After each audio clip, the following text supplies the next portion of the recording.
Sa mga sinaunang alamat, ang espiritu ng pagpapagaling ay napapabalitang isang mythical na nilalang na may kapangyarihang buhayin ang lahat ng bagay.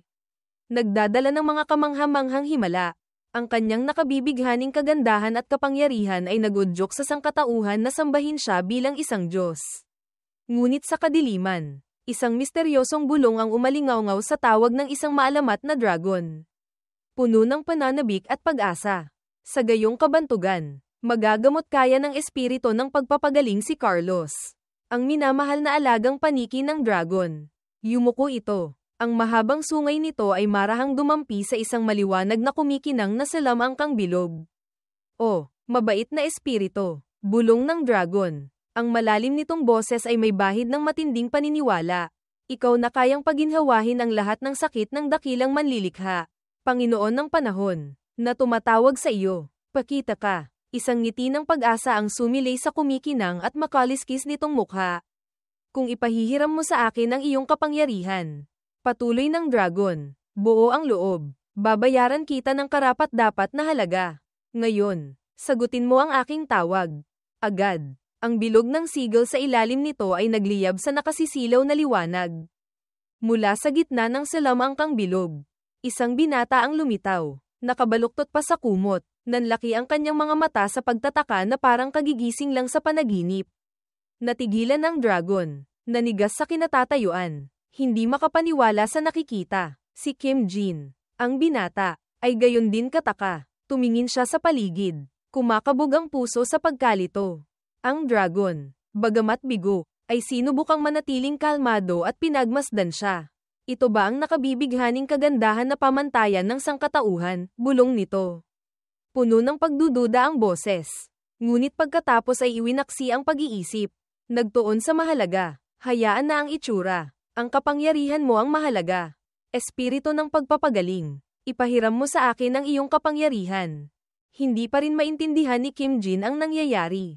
Tumingin sa paligid ng malamig na kuweba. Bumulong siya. Nanginginig ang boses. Sa wakas, namatay na rin ako. Siya si Kim Jin. 32 taong gulang. Isang veterinaryo na may mahirap na paglalakbay, 2 taon ng brevet. 4 na taong paghihirap sa veterinary school. Sa klase, minsan siyang napag-alitan ng propesor dahil sa pag-idlip. Gising. Estudyante, gusto mo bang maging magsasaka na nagkakalat ng dumi kung saan-saan? Matapos makuha ang kanyang lisensya, nagtrabaho siya ng 3 taon na may kakarampot na sahod. Palaging naghihirap para mabuhay. Hindi ko na siya kayang alagaan. Pwede mo ba siyang tingnan para sa akin? Hindi bihira ang mga ganitong pakiusap. Ngunit palagi siyang sumasagot. Pagod ang boses. Ginoo, hindi po ito animal shelter. Sa kalaunan, nagbukas siya ng sariling klinika ng veterinaryo. Ngunit hindi naging ayon sa kanyang pangarap ang mga bagay. Doktor, patay na naman ang ilaw ng karatula. Buntong hininga ng isang kapitbahay. Sa pagkakataong ito, hindi na umiilaw ang pangalan mo. Dapat kang bumili ng bago. Araw-araw, walang laman ang klinika. Nakahiga si Kim Jin sa kanyang kama. Gutom at isinusumpa ang kanyang malupit na kapalaran. Upa, interes sa utang na nagpatong-patong. Na parang sisikilan siya, na nagudyok sa kanya na mag-isip ng kamatayan. Bigla, isang nakabibinging ingay mula sa apartment ng kapitbahay ang umalingaw-ngaw. Yung lalaki ba sa ibaba na naman ang nagigitara? Si Kim Jin, inis, ay inakalang makikipag-away na siya. Ngunit sa mismong sandaling iyon, ipinatawag siya sa ibang mundo. Pagkaupo, nagtataka siyang nag-isip, namatay ba ako sa atake sa puso habang natutulog? Hindi naman masama kung mamatay sa pagtulog. Tumingin siya sa paligid, kumakabog ang puso, impyerno na siguro ito. Sa harap niya ay isang nagyayelong kuweba. Isang dambuhalang nagsasalitang dragon, mas malaki pa sa elepante. At isang bundok ng kumikinang na ginto at pilak na pumukaw sa kanyang kasakiman. Ang bilog ng pagpapatawag sa ilalim niya ay maliwanag na kumikinang na parang ritual ng demonyo sa pagtawag ng kaluluwa. Namatay ako nang hindi nababayaran lahat ng utang ko, naisip niya. Umiikot ang ulo habang nakatingala sa dragon at nagtanong sa nanginginig na boses. Ano ang magiging kapalaran ko? Walang pasensyang umungol ang dragon. Kailangan mong gamutin agad ang alaga ko. Tulala si Kim Jin. Lumilipad ang isip. Kahit sa kamatayan, Kailangan ko pa ring maging veterinaryo. HMPH. Impyerno talaga ito. Ang alaga nito siguro si Cerberus. Ang asong tagabantay ng impyerno. Ang puting dragon. Matapos ang lahat ng pagsisikap sa pagpapatawag, puno ng matinding pag-asa, ay nagsabi, "Pakigamot ang aking kaibig-ibig na anak." Isang ulap ng alikabok ang umalimbukay nang gumalaw ang dragon, na nagpaubo kay Kim Jin. Dahan-dahan nitong inilagay ang isang maliit, kulay ube, naghihingalong nilalang sa kanyang mga kamay. Si Carlos, species, paniki, edad hindi alam, introvert na personalidad, pagpapakilala ng dragon, puno ng pagmamahal ang mga mata. Tinitigan ni Kim Jin, kumislat ang puso, paniki ito, di ba? Tanong niya. May pagdududa sa boses, ngumiti nang may pagmamalaki ang dragon. Ano sa tingin mo? Ang cute, di ba? Hindi makapagsalita si Kim Jin. Hindi alam kung ano ang isasagot. Pinagmasdan ng paniki, napansin niyang hindi maganda ang kalagayan nito, payat na payat, pagod na pagod, malamlam ang mga mata, namili ang kanyang instincts bilang veterinaryo. Seryoso siyang nagtanong, ano ang pangalan niya? Gaano katagal mo na siyang alaga? Kailan nagsimula ang mga sintomas? Tapat na sumagot ang dragon. Carlos ang pangalan niya. 1 linggo ko pa lang siyang alaga. Uso ngayon ang mag-alaga ng paniki. Nagkwento ito. Tuwang-tuwa ang boses. Tungkol sa pagkikita sa ibang mga kaibigang dragon na nagmamayabang tungkol sa kanilang mga alaga. Ang Bleko marunong nang gumamit ng banyo, pagyayabang ng isang dragon. Ang Hoshik ko ang pinaka-cute, taas noong pahayag ng isa pa. Ang puting dragon, ayaw magpahuli, ay nagpas siyang mag-alaga ng paniki. Nakita ko itong cute na sanggol na naipit sa tarangkahan ng piitan. Kaya inuwi ko siya. Inosenteng salaysay nito. Nang marinig ito, nanlumo si Kim Jin. Puno ng pagkabigo ang mga mata. Kaya pala, siya yung pangalawang tipo ng may-ari ng alaga na kinaiinisan ko, naisip niya. Mabigat ang puso. Impyerno talaga ito. Sa kanyang listahan ng pinakakinaiinisang may-ari ng alaga. Pangalawa ang mga iresponsableng tao na nag-aampon ng alaga dahil lang sa uso. Hinawakan niya ang ulo, pagod, at nagtanong, masyadong payat ang paniking ito. Kumusta ang pagkain niya nitong mga nakaraang araw? Sa loob-loob niya, sinabi niya sa sarili, at least hindi pinabayaan ng dragon na ito si Carlos. Hindi ako pwedeng maging masyadong stricto. Masiglang sumagot ang dragon. Hindi maganda. Hindi siya gaanong kumakain. Pagkatapos ay itinaas nito ang ulo at nagreklamo. Araw-araw akong nagdadala ng sariwang hayop para inumin niya ang dugo. Pero hindi man lang niya ginagalaw. Sa tingin ko, pino ang panlasa niya tulad ko. Halos matamba si Kim Jin nang marinig ito. Parang pinipiga ang puso. Sunod-sunod na mura ang nabuo sa kanyang isip. Ngunit pinigilan niya ang sarili. Bamulong lang. Lintik. Mababaliw na ako. Inosenteng nagtanong ang dragon. Anong problema? May mali ba? Yumuko si Kim Jin. Sinusubukang manatiling kalmado. Ngunit sa huli ay hindi na napigilan at sumigaw. Hindi kumakain ng dugo ang mga paniki. 1 linggo mo na siyang ginugutom sa pagbibigay ng hindi niya kayang kainin. Prutas lang ang kinakain ng paniki. Natigilan ng dragon. Nanlaki ang mga mata. Pero sabi ng ibang mga dragon, pinapakain nila ng dugo ang mga paniki nila, mahinang ganti nito. Sumabog si Kim Jin. Ibang species. Ibang species. Ang mga paniki nila ay vampirang paniki. Pero si Carlos ay fruit bat. 1 linggo mo na siyang ginugutom. Humihingal siya. Pakiramdam niya'y nilalamon na siya ng kanyang occupational hazard. Ang dragon, napag-alitan ng husto, ay inosenteng sumagot. Unang beses kong mag-alaga ng paniki. Kaya hindi ba dapat tinuturuan mo ako? Sumigaw si Kim Jin. Ikinakampay ang mga kamay. Kung gusto mong mag-alaga ng buhay na nilalang, dapat kang maging responsable. Ang temperatura sa kuwebang ito ay nagyayelo. Na pumipigil kay Carlos na lumabas sa hibernation. Tingnan mo ang tumpok ng buto na idinure mo. Mabilis na nagpaliwanag ang dragon. Isa akong ice dragon. Kaya, pero pinutol siya ni Kim Jin. Matalas at malamig ang boses. Kung hindi ka makakalikha ng angkop na tirahan, huwag kang mag-alaga ng hayop. Ang kanyang mga salita ay nagpabago sa tingin ng dragon sa kanya. Bahagya itong nanginig. Iniisip, tunay ngang karapat-dapat na espiritu ng pagpapagaling. Napakatindi ng aura. Ngunit si Kim Jin ay nakikipagbuno pa rin sa kanyang propesyonal na pagsabog. Nag-aalaga ng hayop dahil lang sa uso. Mga palamutiba sila sa moda, sigaw niya. Naninikip ang dibdib para sa mga inosenteng nilalang. Nanahimik ang dragon. Yumuko sa pag-iisip. Gusto kong mga tuwiran. Pero hindi ko kaya. Naisip nito. Mabigat ang puso. Tumingin sa maliit at naghihirap na si Carlos. Sinabi nito sa sarili. Kahit maliit, buhay pa rin ito. Dapat akong managot. Pumikit ng mahigpit. Ikinuyom nito ang pangharap na paa. Sinusubukang pigilan ang sarili. Pagkatapos, sa malungkot na boses, sinabi nito kay Carlos. Carlos, dahil sa aking kasakiman, nagdusa ka. Patawad. Tiningnan ni Kim Jin ang dragon. Lamambat ang tingin. Itinaas ng dragon ang ulo. Buo ang loob. Magdadala ako agad ng sariwang prutas. At ibabalik kita sa dapat mong kalagyan. Mas mahalaga ang kaligayahan mo kaysa sa aking mga kagustuhan. Yumuko ito malapit kay Carlos. Puno ng pagsisisi ang boses. Nasaksihan ang eksenang ito. Hindi sinasadyang naisip ni Kim Jin. Mas makatao pala ang impyernong ito kaysa sa inaakala ko. Humarap sa kanya ang puting dragon at magalang na nagsabi. Salamat, espiritu ng pagpapagaling, sa pagtulong sa akin na magising. Gaya ng ipinangako, gagantimpalaan kita. Ano ang iyong hiling? Si Kim Jin, hindi pinalampas ang pagkakataon, ay agad na nagsabi, kung gayon sa susunod kong buhay. Hayaan mo akong ma-reincarnate bilang isang Arab oil prince o tagapagmana ng isang napakayamang bilyonaryo. Ayos yun. Nagtaka ang dragon. Ano yun? Wika ba yan ng spirit realm? Umiling ito. Pagkatapos ay itinaas ang isang kuko. Kung saan may isang kumikinang na kwintas.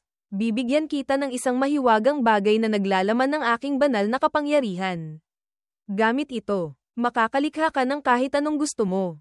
Ngunit kung gagamitin sa masamang layunin, mawawalan ito ng bisa. Naniniwala akong hindi mo gagawin yan. Ngumiti ito. Marahang nagsalita, salamat sa araw na ito. Umuwi ka ng ligtas. Muling nagliwanag ang bilog sa ilalim ng mga paa ni Kim Jin. Tumingin siya sa dragon. Nalilito. Sandali lang. Kung hihilingin kong mabuhay muli, sigaw niya. Ngunit binalot siya ng liwanag. Unti-unting naglaho ang kanyang katawan. Ibalik niyo ako sa mga unang araw ng Bitcoin. Isang asterisk poof. At naglaho siya. Nag-iwan lamang ng isang tuldok ng liwanag sa harap ng dragon. Masayang sinabi ng dragon kay Carlos. Ngayon, maghanap na tayo ng prutas. Ngunit sa isang maliit na sulok ng mundo. Isang liwanag ang kumislap. Lumitaw si Kim Jin. Nakasandal ang mga kamay sa lupa. Nagngingit-ngit ang mga ngipin. Nagsisisi. Lintik. Pinalampas ko ang pagkakataon kong baguhin ang buhay ko. Tiningnan niya ang kwintas sa kanyang kamay. Bumubulong. Banal na kapangyarihan ng dragon. Ano ang magagawa ko rito?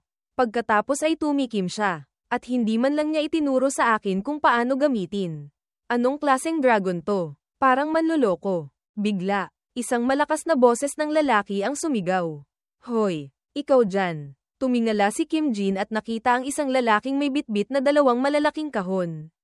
Agresibong sumisigaw. Sinasakop mo ba ang buong eskinita? Tabi. Malakas siyang itinulak ni Kim Jin, na naging dahilan ng kanyang pagbagsak. Tumingin si Kim Jin sa paligid. Nalilito. Sa harap niya ay isang mataong pamilihan. Mga taong nakasuot ng sinaunang damit ay abala sa pamimili at pagbebenta. May dumaan na tumakbo. Nabunggo siya. Na ikinagulat niya. Talaga bang binunggo niya ang balikat ko? Na-reincarnate ba ako o sinapian ko ang katawan ng iba? Isang tindera ang kumaway. Hoy gwapo. Bili ka ng prutas. Kasing tamis ng pulot. Si Kim Jin, nalilito pa rin, ay nagtanong, saan po ito? Nagulat ang babae. Naliligaw ka ba? Kakaiba ang damit mo. Manlalakbay ka. No. Ito ang Zone B timog ng teritoryo ni Baron Von Beo. Walang masyadong magagandang tanawin. Pero maganda ang mga tuluyan at tindahan dito. Kaya madalas bumisita ang mga manlalakbay. Pilit na ngumiti si Kim Jin. Iniisip. Ang lintik na dragon na yun. Saan niya ako itinapon? Hula ng babae. Siguro galing ka sa malayong bayan. No. Bigla. Isang malakas na ingay ang umalingaw-ngaw. Isang tindahan ng prutas ang gumuho. At isang dambuhalang kuneho. Kasing laki ng elepante. Ang ngumunguya ng isang basket ng carrot. Si Elizabeth, species, giant lop-eared rabbit. 16 na buwan. Malakas kumain kapag stressed. Automatikong pagsusuri ni Kim Jin. Namili ang kanyang propesyonal na ugali. Nagpanik at tumakas ang mga tao. Nagtanong si Kim Jin sa babae. Sa mundong ito, normal lang bang gumagala ang mga halimaw na ganito? Ang babae, tinatakpan ng ulo ng tela, ay sumagot, alagang kuneho yan ni Baron von Beo. Tumakbo siya palayo. Si Kim Jin, hindi naiintindihan, ay lumingon pabalik sa kuneho. Ngunit nakatakas na ang babae. Bumubulong. Sira na ang benta ngayon.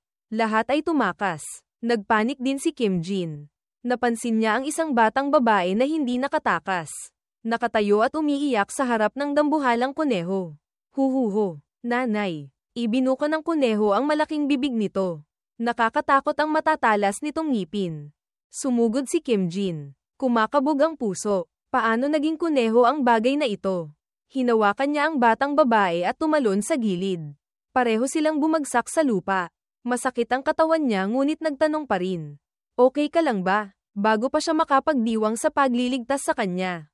Muling umatake ang kuneho. Si Kim Jin, takot na takot, ay naisip, mamamatay kaming dalawa. Bakit ako nakialam? Ngunit pagkatapos, ang kwintas sa kanyang kamay ay nagliwanag ng husto. Naglabas ng malakas na enerhiya. Isang agos ng liwanag ang pumalibot sa kuneho. Bumuo ng isang hindi nakikitang kwelyo at tali, na mahigpit itong iginapos. Si Kim Jin, hawak ang tali, ay natigilan. Kasisikop ko lang ng isang kunwang kasing laki ng elepante. Ang batang babae sa tabi niya ay nanlaki ang mga mata sa pagkamangha. Ang mga taong nakapaligid ay bumubulong. Isang mangkukulam, nakontrol ang kuneho sa isang galaw lang. Isang babaeng yakap ang nakababatang kapatid ay nagsaya. Ate, mangkukulam siya. Si Kim Jin, nalilito pa rin, ay ulong. Ano ang sitwasyong ito? Bigla, isang matabang lalaki ang tumakbo papalapit. Hingal na hingal. Elizabeth, nandito ka. Nag-alala si tatay. Lumingon siya at sinigawan ang kanyang mga utusan. 3 kayo hindi man lang makahuli ng isang kuneho. Maghanda kayo sa parusa. Marahan niyang hinaplos ang kuneho. Mamasyal tayo kasama si tatay. Ha, ngunit nang makita niya ang tali kay Elizabeth, umungol siya. Sino ang nangahas na igapos ang mahal kong alaga? Kalmadong sumagot si Kim Jin. Humihingi ako ng paumanhin sa paggapos sa kanya. Ngunit muntik na siyang makapatay ng tao. Hindi nakinig ang lalaki. Sumisigaw. Hindi gagawin yan ng mahal kong alaga. Alisin agad ang tali. Hindi na napigilan ni Kim Jin at sinabi, kung ganyan ka kasigurado, bakit hindi mo ilagay ang ulo mo sa bibig niya at subukan? Natigilan ang lalaki. Hindi makapagsalita. Sa listahan ni Kim Jin ng mga kinaiinisang may-ari ng alaga. Pang-4 ang, hindi kailanman gagawin yan ng anak ko. Sumabog siya. Alam mo ba kung gaano kalakas ang kagat ng kuneho? Kayang durugin niya ng ulo mo na parang nilagang patatas. Kung mahal mo siya ng ganyan, sige yakapin mo siya. Ang mga taong nakapaligid, lalo na ang 2 magkapatid, ay tuwang-tuwa na nagsigawan. Ituloy mo ang pagsisigaw sa kanya. Si Kim Jin, bagamat galit, ay sinubukang manatiling kalmado at obserbahan si Elizabeth. Napansin niya ang isang sugat sa paa nito. Isa itong lop-eared rabbit, sabi niya sa propesyonal na tono. Hindi dapat ipinapasil sa mataong lugar ang mga alagang kuneho. Teritorial sila at madaling ma-stress. Hinihila ba niya ang kanyang balahibo o nagpapakita ng anumang kakaibang kilos? Nag-atubili ang lalaki. Bueno, nitong mga nakaraang araw, marami siyang hinihilang balahibo. Tumango si Kim Jin. Senyales yan ng stress. Kung magpapatuloy, maaari siyang magkasakit ng malubha o maagang mamatay. Natakot ang lalaki. Si Elizabeth, mamamatay. Si Kim Jin, sa kabila ng hindi pagkagusto sa lalaki, ay nagpayo, itigil mo na ang pagpapasyal sa kanya. Napakasensitibo ng mga kuneho. Nagtanong ang lalaki, pero paano siya mag-eehersisyo? Diretsahang sinabi ni Kim Jin. Mas mabuti sa bahay kaysa rito. At bakit ang laki niya? Patuloy niyang sinabi ng masigla. Hindi sapat ang pagmamahal lang, kailangan mong alagaan sila ng tama. Nang may pag-unawa at pangangalaga, lamambat ang boses ng lalaki. Naantig, mahal mo talaga ang mga kuneho. Palagi akong tinutuya ng lahat. Sinasabing mga maharlikang babae lang ang nag-aalaga ng kuneho. Nagulat si Kim Jin. Nag-aalaga ng ganito kalaki ang mga maharlikang babae. Nagningning ang mga mata ng lalaki. Nagtratrabaho ka ba sa mga kuneho? Tumango si Kim Jin. Parang ganoon. Pumalakpak ang lalaki. Nag-utos. Mayordomo. Dalhin ang mga gamit. Isang supot ng pera ang dinala. Pakitanggap ito. Umaasa akong sisilipin mo ang kalusugan ni Elizabeth paminsan-minsan. Tumakbo siya para yakapin ang kuneho. Bumubulong. Patawad. Elizabeth, uwi na tayo. Kumain ng mabuti. At magpahinga. Hawak ni Kim Jin ang supot. Pinagpapawisan ng malamig. Bumubulong. Hindi ako nagbabalak magtagal dito. Dumagsa ang mga tao. Nagsisigawan. Kamanghamanghang mangkukulam. Pina-atras mo ang Panginoon. Ngumiti ang tindera. Salamat sa iyo. Payapa kaming nakakapagnegosyo. May gusto ka ba? Bibigyan kita ng diskwento. Nahihiya si Kim Jin. Kada rating ko lang. Wala akong pera. Itinuro ng mga tao ang supot. Binigyan ka lang ng Panginoon ng isang tumpok ng gintong barya. Binuksan ito ni Kim Jin. Nagniningning ang mga mata. Kinagat niya ang isang barya at napasigaw. Totoong ginto. Isang mahirap na babae ang nagsabi. Mga gintong barya yan. Mahalaga sa lahat ng mundo. Nananaginip si Kim Jin. Kumakabog ang puso. Kung dadalhin ko ito pabalik. Ilang gusali kaya ang maitatayo ko? Sumagi sa isip niya ang ideya ng pagsisimula ng negosyo, nasasabik siya. Tama, magbubukas ako ng pangalawang sangay dito. Kim Jin Veterinary Clinic, sangay sa ibang mundo. Sa perang ito, mababayaran ko ang mga utang ng lumang klinika at magbubukas ng bagong pasilidad. Sa isang mainit na silid, ang liwanag mula sa kumikislap na mga kandila ay nagbibigay anino sa mga sinaunang pader na bato. Isang grupo ng mga tao ang pumasok. Nakatalukbong at nakatakip ang mukha. Ang kanilang mga mukha ay nakatago sa likod ng misteryosong tela. Yumuko si Kim Jin sa harap nila. Ang malalim niyang boses ay may bahid ng pagod ngunit puno ng pasasalamat. Salamat sa inyong lahat sa pagpunta rito. Tumingin siya sa paligid, tila lahat ng kailangang naroroon ay dumating na. Inalis ng mga bisita ang kanilang mga balabal. Ang kanilang mga mata ay kumikinang sa pagkausisa at pag-asa na nakatuon sa kanya. Tumayo ng tuwid si Kim Jin. May matalas na kislap sa kanyang mga mata.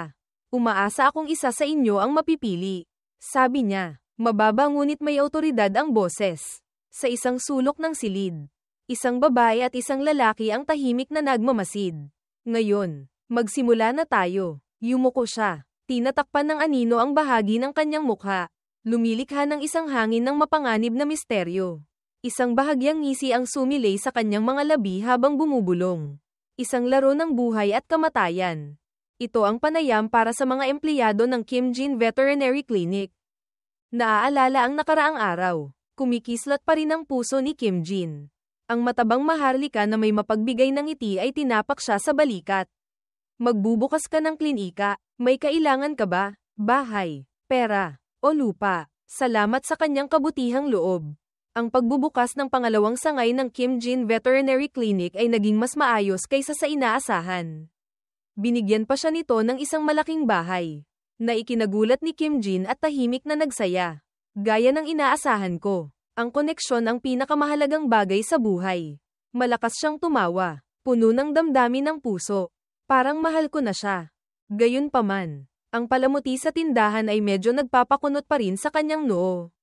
Puno ng gamit para sa kuneho ang lugar na ito. Bulong niya, nagwawalis at nagpupunas ng alikabok. Ngunit pagkatapos ay nagkibit balikat siya. Sinasabi sa sarili, sino ang may pakialam? Libre naman. Matapos makuha ang tindahan, nagsimulang mag-isip ng malaki si Kim Jin. Ngayon kailangan kong palawakin ang negosyo. Sabi niya, kumikinang sa ambisyon ang mga mata. Ngunit sa kanyang puso, nag-aalala pa rin siya. Hindi ko gaanong alam ang tungkol sa mundong ito. Lalo na tungkol sa mga dragon. Kailangan kong hanapin ang dragon na iyon para makabalik. Nangako siyang iuwi ako. Pero itinapon niya ako sa lintik na lugar na ito. Idinikit ni Kim Jin ang isang anunsyo ng paghahanap ng trabaho sa dingding. Maingat ang kanyang sulat kamay, kailangan ng Kim Jin Veterinary Clinic ng empleyado. Mga kinakailangan, kaalaman sa paggamot ng hayop, mabuting kalusugan, magiliw na pakikitungo sa mga customer, sweldo, mapag-uusapan, Kailangan niya ng isang multitasker. Isang taong maaaring maging teknisayan at makatulong sa kanya na matutunan ang tungkol sa mundong ito. Opisyal na nagsimula ang panayam para sa Kim Jin Veterinary Clinic. Nakakagulat, may mga dumating pa rin para mag-apply. Umupo ng maayos si Kim Jin. Kalmado ang boses. Sige, magsimula tayo sa kanan. Pakilala mo ang iyong sarili. Isang lalaking maikli ang buhok at nakasuot ng asul na damit ang tumayo. Mukha siyang nainerbiyos. Bahagyang nanginginig ang boses. Ako si Thomas, ang pangalawang anak sa pamilya ng 3 lalaki at 2 babae. Mahigpit ang aking ama. Mabait ang aking ina. Kaya nahubog ako na may matuwid na karakter at mabuting pangangatawan. Tumingin si Kim Jin sa kanya.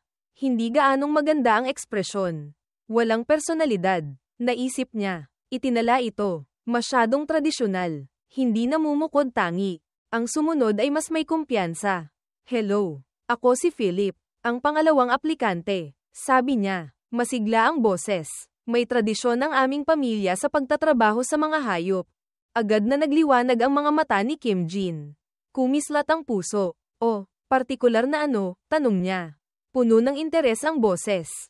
Inilabas ni Philip ang isang malaking kutsilyo. Kumikinang sa pag-asa ang mga mata. Isang tindahan ng karne. Marami na akong nahawak ang hayop mula pa noong bata. Walang sino man dito ang kasing galing kong gumamit ng kutsilyo. Nanigas si Kim Jin. Bahagyang kumaibat ang bibig. Agad niyang isinulat sa kanyang ebolwasyon, babala, potensyal na mamamatay tao ng alagang hayop. Lumipas ang unang 2. Walang angkop. Si Kim Jin, nalulumbay, ay sinabi sa sarili, kailangan kong maging mas maingat sa pagkuha ng empleyado. Malakas siyang nagsalita. Numero 3. Ipakilala mo ang iyong sarili. Lumapit ang pangatlong tao. Gusot ang buhok. Maitim ang bilog sa ilalim ng mga mata na parang 3 araw nang hindi natutulog. Nanlamig ang likod ni Kim Jin. Agad na naisip, mukhang nakapatay na ng 12 tao ang lalaking ito. Ngunit pagkatapos ay pinaalalahanan niya ang sarili.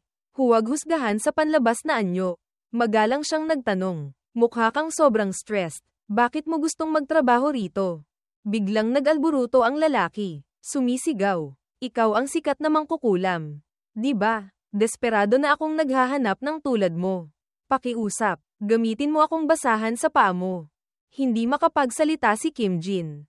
Parang nahulog ang puso. Siyempre. Huhusgahan ng isang physiognomist sa mukha.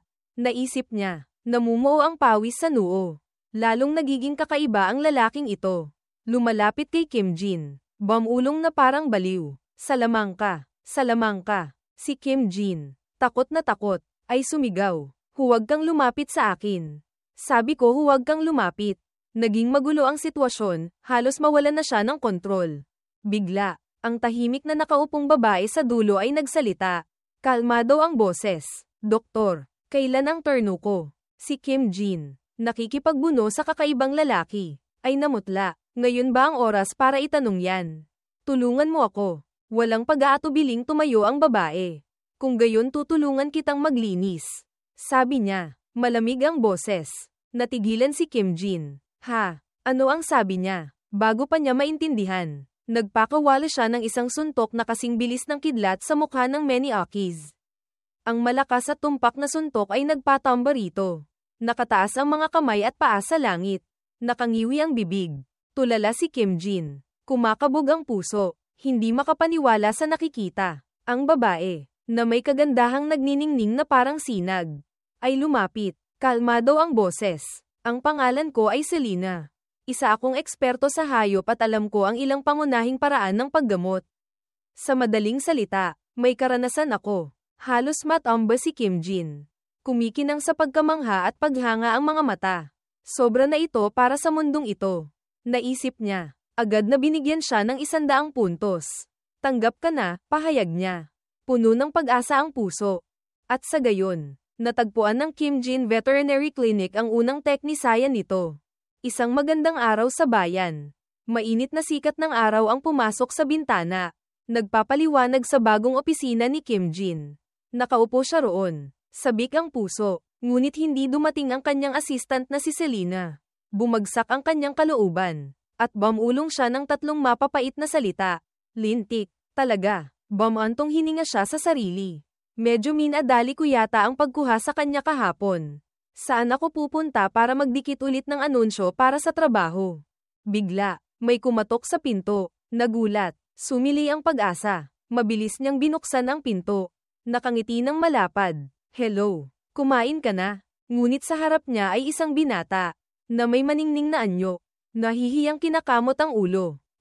Hindi pa po. Dapat ba kumain muna ako? Si Kim Jin, bigo, ay nagtanong. Sino ka? Ngumiti ng malapad ang binata na parang nanalo sa loto. Customer po ako. Agad na nagbago ang kilos ni Kim Jin. Magalang siyang inanyayahan. Tuloy po kayo. Ginoo, mainit niyang sabi.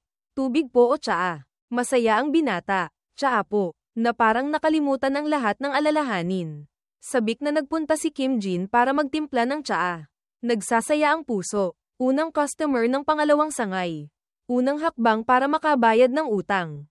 Buo ang loob. Sinabi niya sa sarili. Sa pagkakataong ito, magtatagumpay ako. Natuto na ako sa lahat ng karanasan sa unang sangay. Naaalala ang unang sangay. Hindi maiwasang mapabuntong hininga ni Kim Jin. Minsan, ginamaw niya ang isang aso. Maayos na ang sugat. Ngunit nagsisimula ng mamuo ang tartar. Pinayuhan niya ang may-ari na regular na sipilyuhin ang ngipin nito. Sumimangot ang may-ari. Masyadong abala ang pagsisipilyo ng ngipin. Si Kim Jin, noong panahong iyon, ay hindi napigilan at naglabas ng sunod-sunod na sermon. Abala, kung gayon hayaan mo lang mamuo ang tartar. Hayaang bumaho ang bibig niya. Hayaang malagas lahat ng ngipin niya. Hayaang magduse siya. Kung abala, edi huwag ka na rin kumain. Diba? Itigil mo na rin ang paghinga. Abala rin yun. O hayaan mo na lang siyang mamatay. Dumiretso na sa susunod na buhay. Mas madali. Ang may-ari, sa ilalim ng presyon, ay ulong. Gagawin ko. Naalala ni Kim Jin at umiling. Noon, hindi ko makontrol ang ugali ko at nawalan ako ng customer. Sa pagkakataong ito, magiging mabait ako at uubusin ko ang laman ng kanilang mga pataka. Ngumisi siya ng may katusuhan. Lumingon sa customer. Kaya, sinong pasyente ang dinala mo? Itinuro ng customer ang kanyang bulsa. Heto, isang cute na salamander. Diba? Tiningnan ni Kim Jin ang maliit at matingkad na pulang salamander. Iniisip, pagkatapos ng dambuhalang kuneho. Akala ko lahat ng hayop dito ay halimaw. Mabuti na lang. Normal na salamander lang siguro ito. Pinanatili niya ang isang profesional ng ngiti at nagtanong. Nasa bulsa mo ba siya dahil nginuya niya ang kulungan niya? Inosenteng ngumiti ang customer. Hindi. Mas cute siya ng ganito. Super cute. Halos ihampas ni Kim Jin ang mesa. Ngunit umalingaw-ngaw sa kanyang isip ang pag-iisip sa kanyang mga utang. Na nagudyok sa kanya na pigilan ang sarili. Tingnan mo ako. Sabi niya. Nanginginig ang boses. Bakit mo dinala si Ignes dito? May sakit ba siya? Nag-alala ang customer. Hindi naman eksaktong may sakit. Pero napakahina niya. Sensitibo siya sa malamig na hangin. Pagod na si Kim Jin. Natural na katangian yan ng mga salamander. Masigasig na nagpatuloy ang customer. Kahapon, hinawakan ko ang buntot niya. At naputol. Ikinuyom ni Kim Jin ang mga kamao. Sinusubukang hindi sumabog. Normal din yan sa mga salamander. Huwag mong hawakan ang buntot niya. Walang pakialam ang customer. Gawin mo lang siyang malusog ulit. Sige, mapait na naisip ni Kim Jin. Walang problema ang alaga. Ang may-ari ang may problema. Katulad ng puting dragon na yun. Marahan niyang sinabi. Ibigay mo siya rito. Tingnan ko. Hawak si Ignes. Marahan niyang pinisil ang tiyan nito. May naramdaman. Nanlaki ang mga mata niya. Nahihirapan si Ignes na magpalit ng balat. Kinakamot ng customer ang ulo.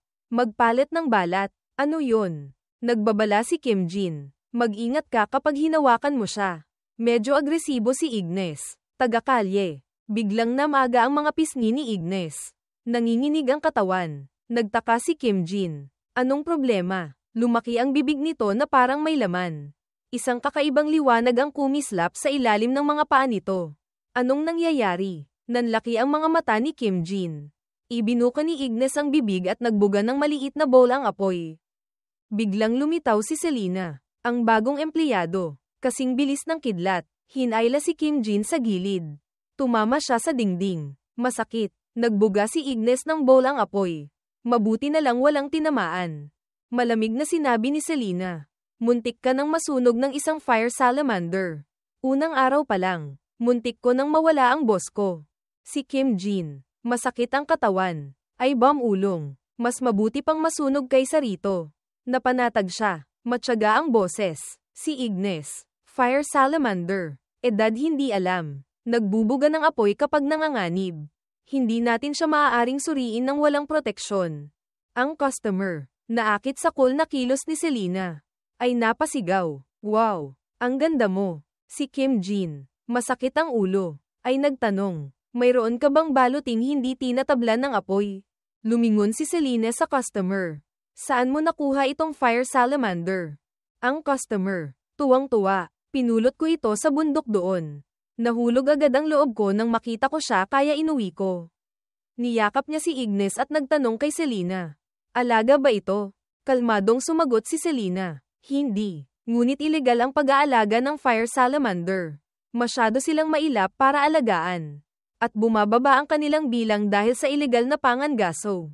Namutla ang customer. Hindi ko siya pwedeng alagaan.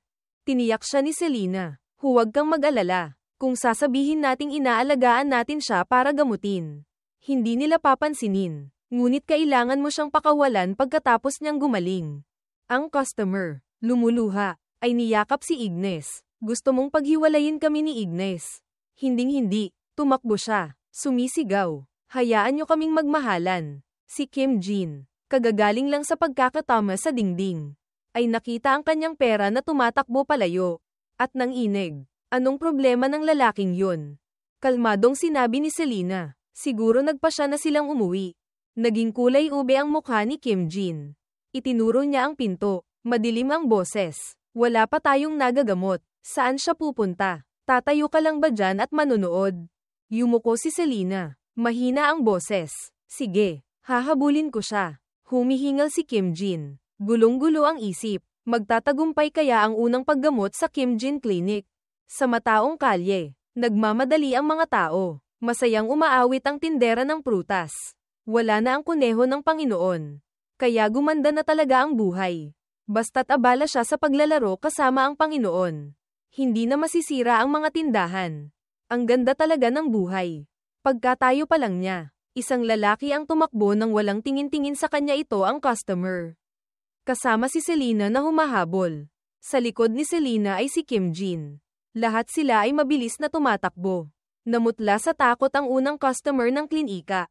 Pareho silang mabilis na dumaan sa tindahan ng prutas ng babae. Si Kim Jin, kinakapos ng hininga, ay hirap na sumunod. Humihingal. Pakiusap. Huminto ka. Nakita ng tindera ng prutas ang isang pamilyar na anyo na dumaan. Bahagyang nagbago ang kanyang ekspresyon. Nakaupo sa loob ng kanyang tindahan. Pinanood niya sila. Hindi alam kung ano ang nangyayari. Bueno, mas mabuting huwag nang makialam. Masyadong magulo.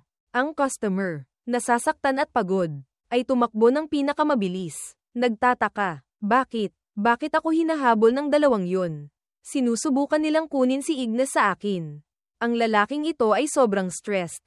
Tumatakbo at sumisigaw. Huwag kang mag-alala, Ignes. Pagsubok lang ito para sa atin. Si Kim Jin, humihingal sa likuran, ay nagdagdag ng ilang madaling ma-misinterpret na salita. Hindi. Kailangan niyang magpalit ng balat. Huminto ka agad. Kung ganyan ka magsalita, hinding-hindi hihinto ang customer. Kahit mamatay pa siya. Hindi pa tanghali. Tirik na ang araw. Nang si Kim Jin, pagod na pagod, ay sumandal sa isang pader. Masyadong mabilis tumakbo ang lalaking yun. Lumingon si Selena at pinuna. Kailangan mong mag-ehersisyo pa. Pagkatapos ay nagtanong siya ng may pagkausisa. Siya nga pala, Dr. Kim Jin. Yung fire salamander, hindi pa ba talaga siya nagpapalit ng balat?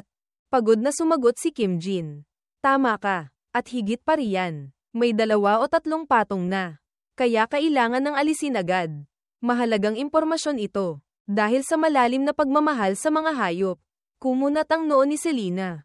Determinado. Kung gayon, kailangan talaga nating bilisin. Nagtaka si Kim Jin sa kanyang ugali. Ano ang ibig mong sabihin? Ipinaliwanag ni Selena ang problema. Kung hindi makapagpalit ng balat ang isang fire salamander, maiipon ng apoy sa loob ng katawan nito. At kapag umabot na sa hindi na makayanang antas ang dami ng apoy, haantong ito sa isang nakakatakot na pagwawala. Ang customer, tumatakbo sa unahan, ay nalilito pa rin. Dito, nagpatuloy si Selena sa pagpapaliwanag ng kanyang nalalaman. Napakadelikado ng nagwawalang fire salamander.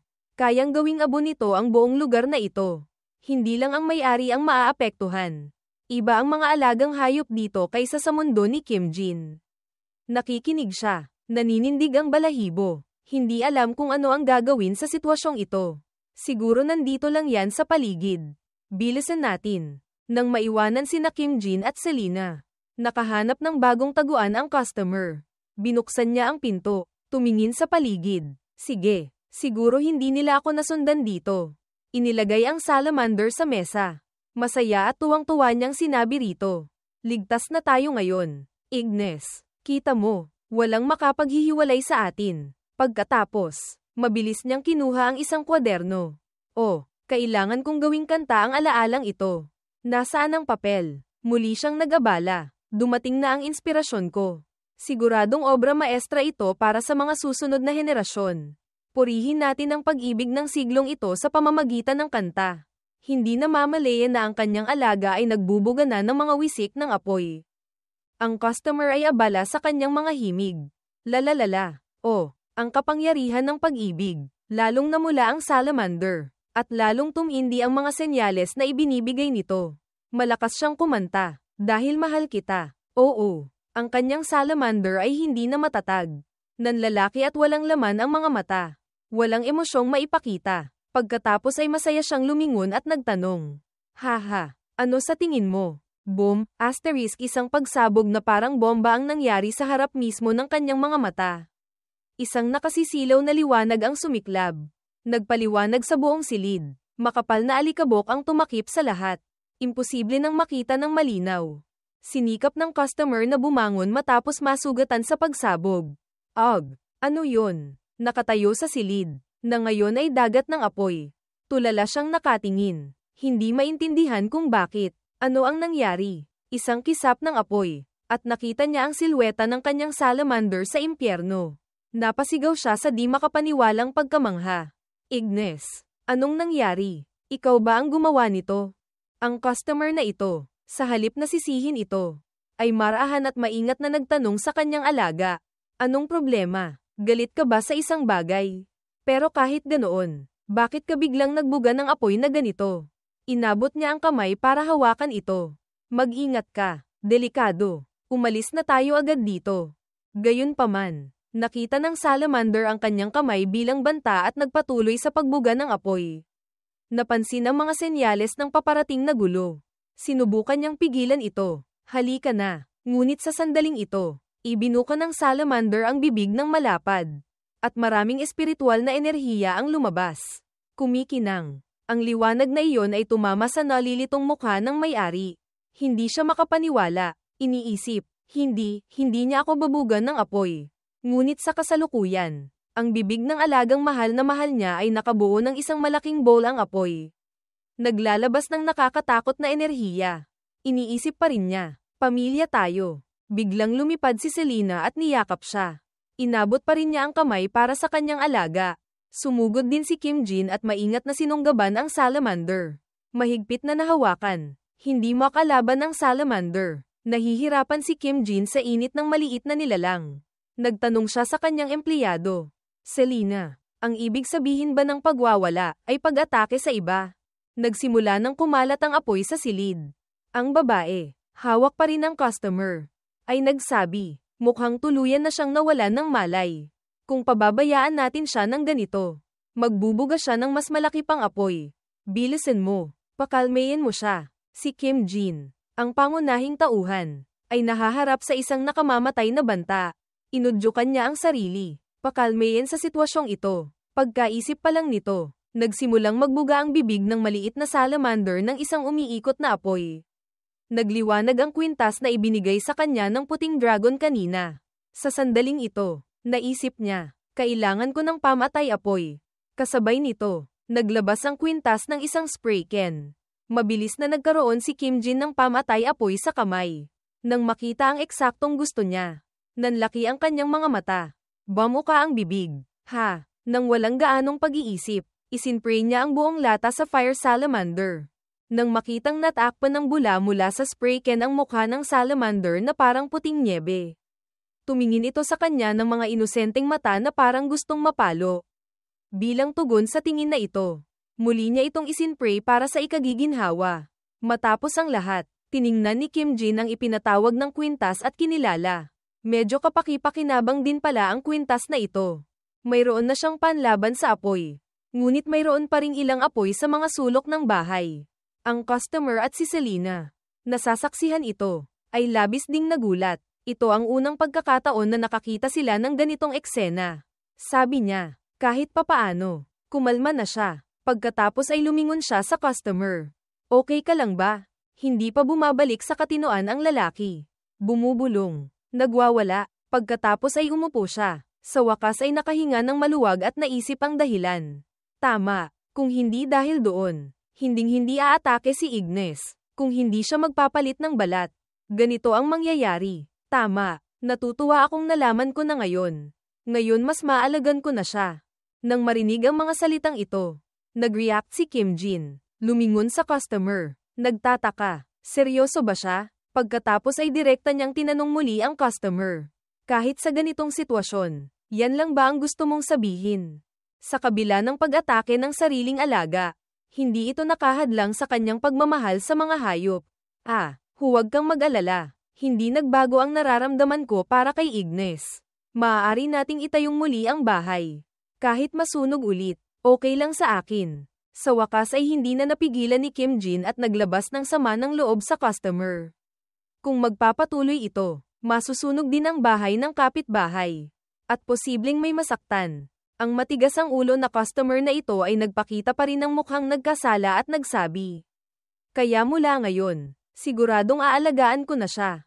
Sumigaw si Kim Jin. Mahalaga pa ba yan ngayon? Sobrang init ng ulo ko. Naging maitim ang mukha niya. At hinawakan ng ulo. Sinusubukang ayusin ang sarili. Haha. Marahang itinaas ang maliit na fire salamander sa kanyang kamay. Taos-puso niyang sinabi sa may-ari nito. Hindi mo talaga dapat padalos-dalos na nag-aalaga ng mga mailap na hayop na tulad nito. Kailangan nila ng sarili nilang kapaligiran para mabuhay. Pagkatapos ay malinaw niyang sinabi, nang may buong pagmamahal sa mga hayop at sa kanyang propesyon. Higit sa lahat, ang pag-uuwi sa kanya dahil lang sa nakita mo siyang cute. Nang hindi talaga nauunawaan ang kanyang mga katangian, ito ba ang tinatawag mong pag-ibig? Ang mga salitang ito ay nagpabago sa pananaw ni Selena kay Kim Jin. Nagpatuloy siya, kung magwawala ulit siya, sigurado ka bang makokontrol mo siya ng mag-isa? Nakikinig ang customer sa bawat salita. Pagkatapos ay nalungkot ang mukha niya. Yumuko at tumingin sa ibang direksyon. Ako. Ang salamander sa kamay ni Kim Jin ay tumingin sa may-ari nito ng malalaki at bilog na mga mata. Sinabi ni Kim Jin, hindi maaaring alagaan ang buhay sa pamamagitan lamang ng pagmamahal. Marahan siyang tumingin sa maliit na salamander, na hindi rin namamalayang tumingin sa kanya. Natahimik ang paligid. Walang masabi ang customer. Nakaupo lang doon ng malungkot. Makalipas ang ilang sandali, lumipat sila sa isang luntiang kagubatan. Pinagmasdan ni Kim Jin ang kalagayan ng salamander at marahang sinabi. Pagkatapos magpalit ng balat, mukhang mas malusog na siya. Si Selena, na parang nabighani sa salamander, ay nagsabi, maganda rin ang mga kaliskis niya. Gayunpaman, medyo lumaki siya, di ba? Mabilis na nagbago ang hugis ng salamander pagkatapos magpalit. Si Kim Jin ay interesado at mausisa sa nilalang. Paano nagkasya ang ganoong kalaking katawan sa lumang balat niya? Kalmadong pinagmasdan ito ni Selena. Ito ang lihim ng kalikasan. Gayunpaman, ang pinakamalungkot pa rin ay ang may-ari ng salamander. Nakaupo ang customer. Nakasandal ang dalawang kamay sa lupa. Ignes, lumaki ka na. Ngayon siguro hindi mo na kailangan ang tulong ko. Malapit nang mapahiwalay sa kaibigang mahal na mahal niya. Namuo ang luha sa mga mata ng customer. Tama, dapat kang bumalik sa malawak na kalikasan. Doon ka talaga nababagay. Sa sandaling ito, lubos siyang naapektuhan ng mga malulungkot na eksena ng paghihiwalay sa mga K-drama. Ignes, dapat kang maging masaya. Ako, pinapakawalan kita dahil mahal kita. Kahit wala ako, dapat kang kumain ng mabuti at matulog ng mahimbing. Pero alalahanin mo rin ako paminsan-minsan. Bibisita ako araw-araw at mag-iiwan ng pagkain para sa iyo. Ang mga nakakakilabot na salita ng taong ito na naimpluwensyahan ng drama ay nagpang-inag kay Kim Jin at nagpatakip sa kanyang dalawang tainga. Napaka-praktikal niya. Hindi. Huwag mong gawin yan. Mawawala ang kanyang mga instincts. Ang salamander, pagkapakawala pa lang, ay tumakbo ng parang hangin. Tanging ang may-ari nito ang naiwang umiiyak. Pero lagi tayong magkasama. Mukhang one-sided love lang ito. Naghintay lang ang salamander ng pagkakataon para tumakas. Masyadong nadismaya at nagulat si Ignes sa pagiging desidido ng alaga, parang nahulog siya sa malalim na balon ng kawalan ng pag-asa. Paano mo nagawang umalis ng walang palem? Nag-alok ng kaunting aliw si Selena. Magsaya ka. Karaniwan. Walang konsepto ng may-ari ang mga fire salamander. Pagkatapos ay nagsabi siya ng mga bagay na parang malamig na tubig na ibinuhos sa mukha niya. Baka itinuring kanyang alipin na nagpapakain sa kanya. Human gal ang customer. GRRR. Aliw ba yan ang tawag mo dyan? Matiyag ang umupo si Selena malapit sa kanya. Marahang nagsalita. Isipin mo na lang na nakawala ka sa isang masamang nilalang na itinuring kang alipin. Hindi napansin. Sa isang mataas na bato. Naroon ang pulang binti ng salamander. Ibinuka nito ang bibig ng malapad at nag-ipon ng bolang apoy na mas malaki kaysa kanina. Narinig ng dalawa, kasama ang may-ari nito, ang isang ingay at tumingala, habang ang may-ari ay umiiyak pa. Luha at sipon kung saan-saan. Ha, ano yun? Maraming paputok ang sumabog sa kalangitan. Magandang maganda. Ang magandang tanawin na ito ay tumama sa mga mata ng may-ari. Tumingala rin sina Kim Jin at Selena. Naantig ang may-ari. Tunay ngang karapat-dapat sa aking si Ignes. Ang tanawin na ito ay nagpasaya sa kanya ng labis. Tumatawa at umiiyak ng sabay. Ang galing mo. Kaya, ang unang pasyente, ang fire salamander, ay natapos na ang paggamot. Nagbago ang eksena pabalik sa mataong bayan. Ang mga tao ay abala sa himig ng isang binatang tumutugtog ng gitara. Ang pangalan niya ay Roy. Isa siyang mang-aawit. Natalo niya ang kuneho ng Panginoon at ginaising ang mga mata ng Makata. Mismong sa plaza. Espesyal na nagtatanghal si Roy kasama ang Starlight Children's Choir. Ang kaawa-awang lalaking ito ay umaawit. Mahal niya ang mga hayop na parang espiritu mula sa isang kwentong bayan. Oo, ang kanyang mararahang haplos ay parang yakap ng ina. Isang naglalakad na panlunas. Parang banal na elixir. Parang nakalalasing na alak. Pagkatapos ay ang solo ni Jumbo. Ang pagtatanghal ay mayroon pang napakadedikadong mananambol. Espesyal na pagtatanghal. Artistang si Jumbo na may ulo ng bula. Nanunood din sa labas sina Selena at Kim Jin. Sabi niya, narinig ko na sikat siyang Makata. Sa puso ni Kim Jin ay puro panghihinayang at pakiramdam na nalalamangan. Sabi niya, Makata ba ang taong yun? Si Kim Jin, nakatayo sa gitna ng mga tao, ay hindi sinasadyang nagpahayag ng kanyang opinyon. Ano ang magagawa niya sa ganyang kagulong kanta? Dalawang babaeng malapit ang namula. Nag-uusap. Ang ganda ng bagong kantang ito. Sino kaya ang mangkukulam sa kanta? Ang sikat na artistang ito ay gumawa pa ng kanta para sa kanyang tindahan. Kung magkakasakit ang alaga ko, kailangan ko siyang puntahan. Dahil sa mga matang sikim sa pera ni Kim Jin. Lubos siyang naakit. Henyo na artista si Roy. Ito ang tinatawag na musika. Ito ang unang pagkakataon na naantig ako ng musika ng ganito. Ilang araw matapos ilabas ang kantang nag-a-advertise sa klinika ng veterinaryo ni Kim Jin. Maraming tao ang dumating. Kumakatok sa pinto. Nagsisiksikan. Kailan kayo magbubukas? Doktor. Pakigamot ang anak ko. Doktor. Doktor. Nakaupo sa loob sina Kim Jin at Selena. Ngunit walang nagbukas ng pinto. Tumingin si Selena sa labas at bumulong ng hindi namamalayan. Kaya, ang klinika ng veterinaryo ay nakaranas ng hindi inaasahang pagsikat. Maging ang mga ibong dumadaan sa bahay niya ay nabibingi. Mahaba ang pila ng mga taong naghihintay kay Kim Jin na magbukas. Sa harap mismo ng lahat ay ang hitsurang pagod ng pangunahing tauhan. Na parang mamamatay na. Tapos na ang pagsusuri sa bata. Ginawa niya ang pagsusuri, ngunit hindi matatag ang kanyang kondisyon. Pakibalik sa susunod na linggo para masuri ko ang progreso. Nakita ito ni Selena at sinabi, sa tingin ko magiging bangkay ka na bago yan. Ngunit para sa kanya, pera ang pinakamahalaga. Gaano man kapagod, kailangan niyang samantalahin ang pagkakataon para kumita habang kaya pa. Nagbabala si Selena, bueno, kung gayon dapat mong samantalahin ang pagkakataon para mabuhay habang kaya pa. Ipinagwalang bahala ito ni Kim Jin. Susunod na pasyente. 2 buwan matapos dumating dito. Salamat sa mga awit na iyon. Sumikat ang pangalawang klinika. Dagsa ang mga customer araw-araw. Marami pa ring taong handang maghintay para suriin niya ang kanilang mga alaga. Lahat ng pagsisikap ay magbubunga. Nakatayo ang dalawa sa harap ng tumpok ng perang kinita nila. Ito ang kita natin ngayon. Bigla, may pumasok. Paumanhin. Bukas pa po ba kayo? Sumagot si Selena. Sarado na po kami. Ngunit si Kim Jin, na naging bastos sa mga customer noong mga unang araw, ay nagbago ng ugali. Opo, tuloy po kayo. Tunay ngang pera ang nagpapagaling sa lahat. Habang ginagamot ang mga pasyente, may natutunan din siyang ilang bagay tungkol sa mundong ito. 2 customer, habang naghihintay na suriin ang kanilang mga alaga, ay nag-uusap. Wow, ang saya namang makita ka. Bakit ka nandito ngayon? Medyo walang gana kumain ang alaga ko nitong mga nakaraang araw. Maging dito, ang mga aso at pusa ay matalik na kaibigan ng tao. Ang mga taong ito ay napakaalam din at nagmamalasakit sa kanila.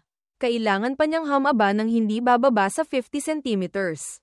Namumula ang mata sa likod ng pusa ko. Medyo iba lang ang species. Nagtratrabaho ng todo-todo. Pagod siyang nagunat, minasahe ang leeg, at umupo sa upuan. Sumasandal-sandal. Pagod na pagod.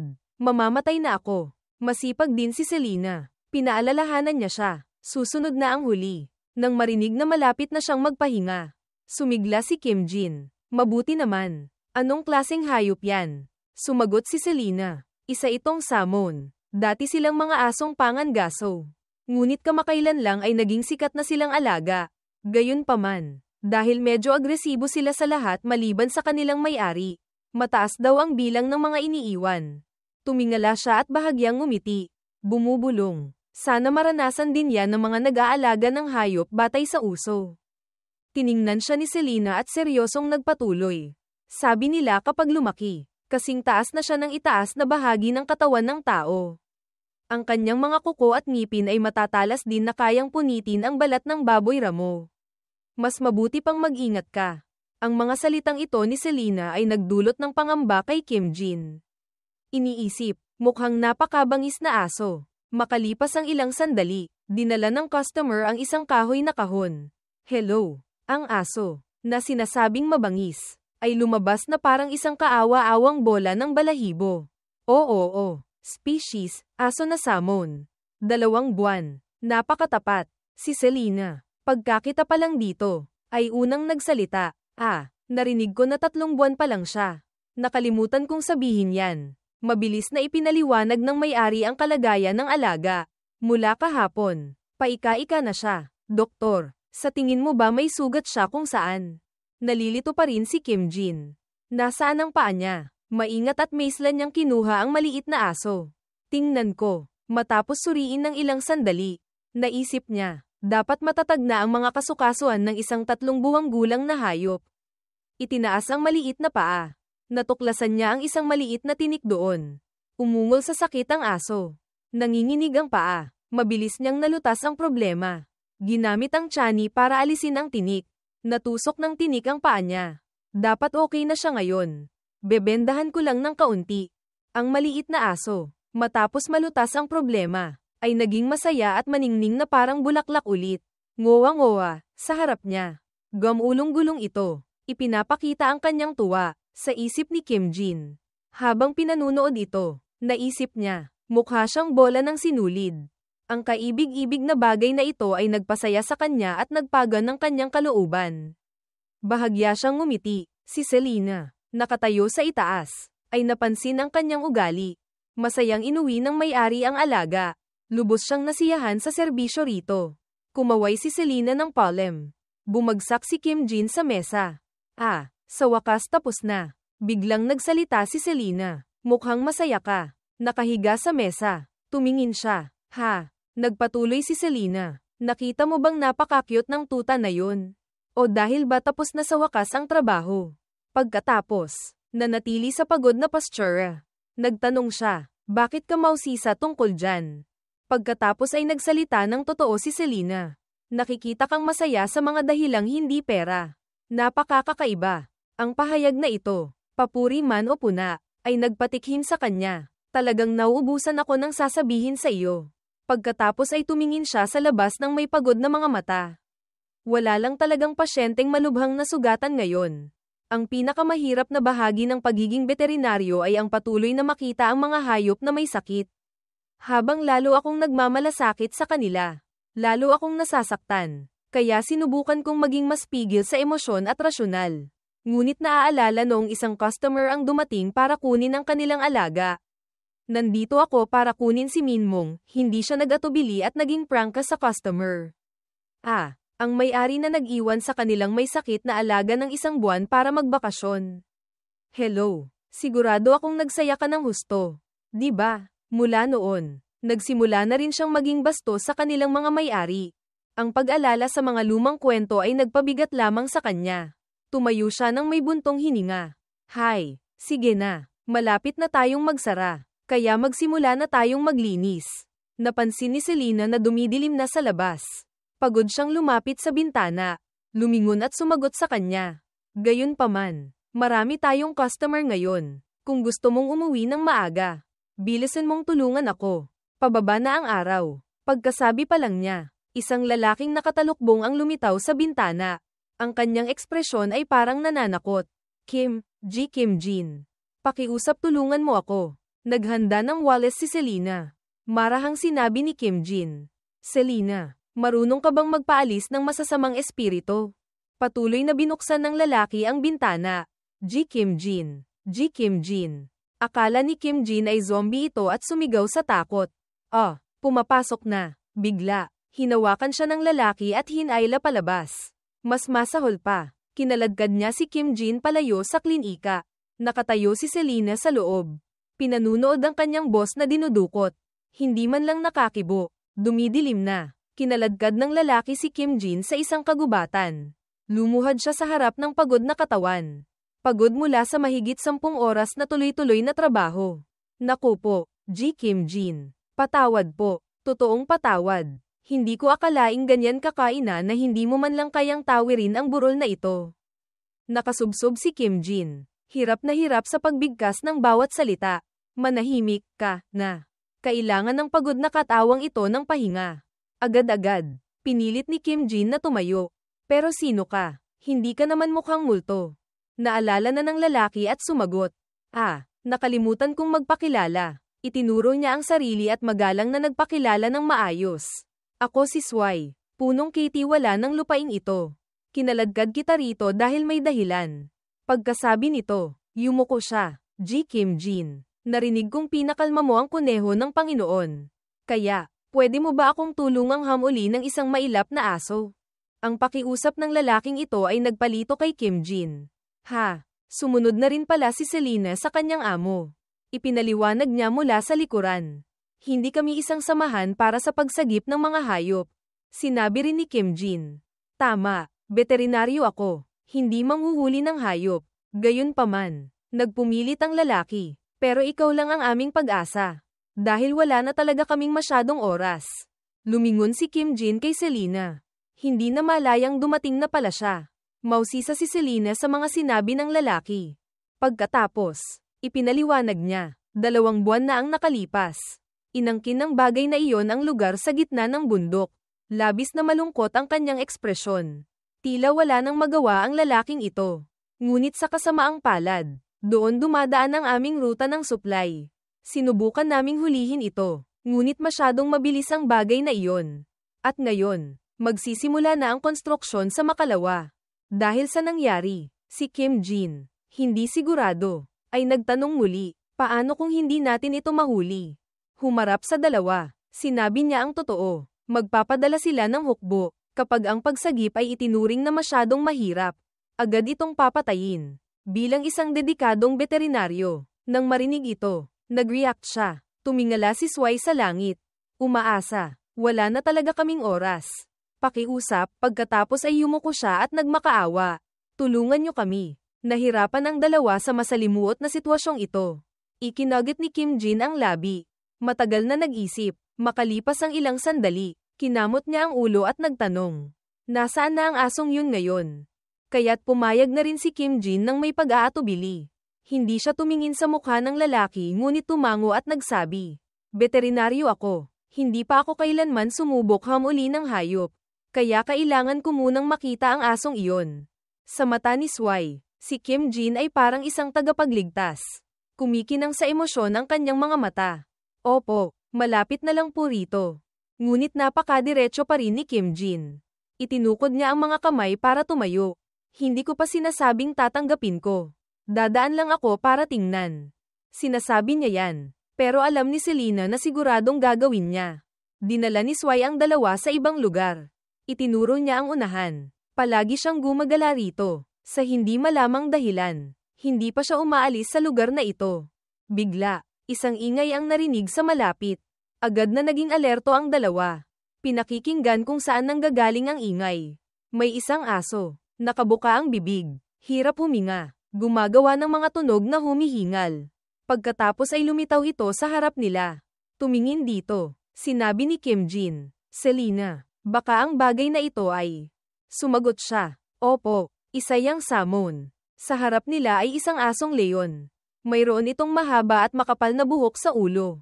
Tinatakpan ang paningin nito. Nakangiti ang bibig. At nakayuko ang ulo. Napakadaling mang-agit ng tao. Patuloy na pinaalalahanan siya ni Selena. Sinabi ko na sa iyo. Naaalala mo ba? Dahil uso ito. Maraming tao ang nag-aalaga nito. At marami rin ang iniiwan.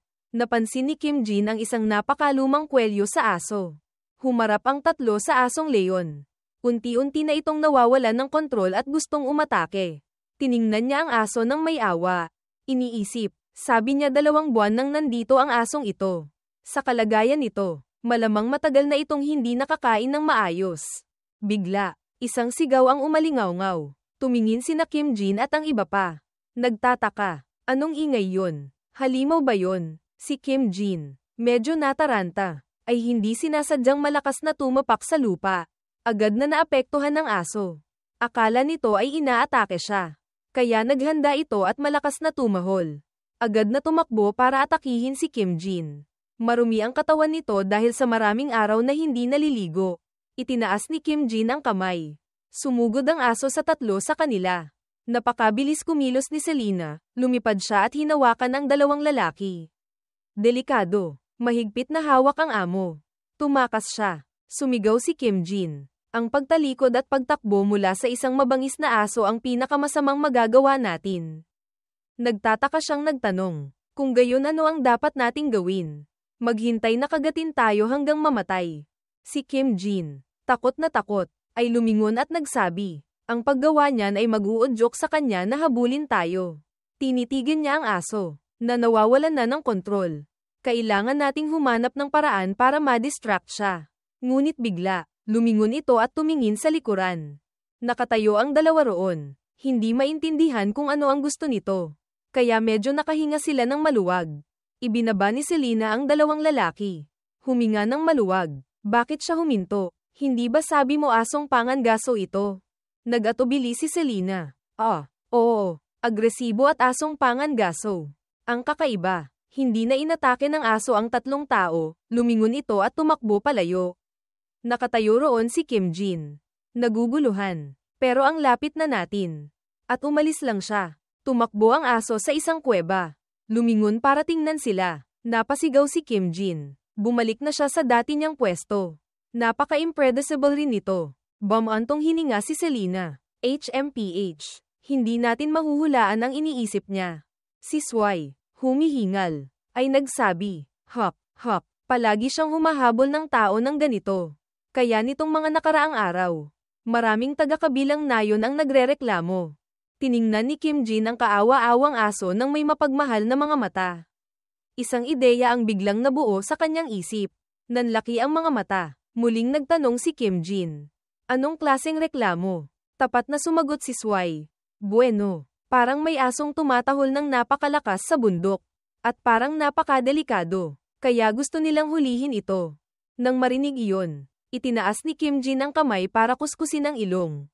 Nag-isip sandali, pagkatapos ay muling nagtanong, mayroon na bang talagang nasaktan? Nag-atubili si Swai. Ha, syempre, tumingin si matandang lalaki lang ton. Matagal na nag-isip, at matapos ang maingat na pagsasaalang-alang, tumingala sa dalawa at sumagot.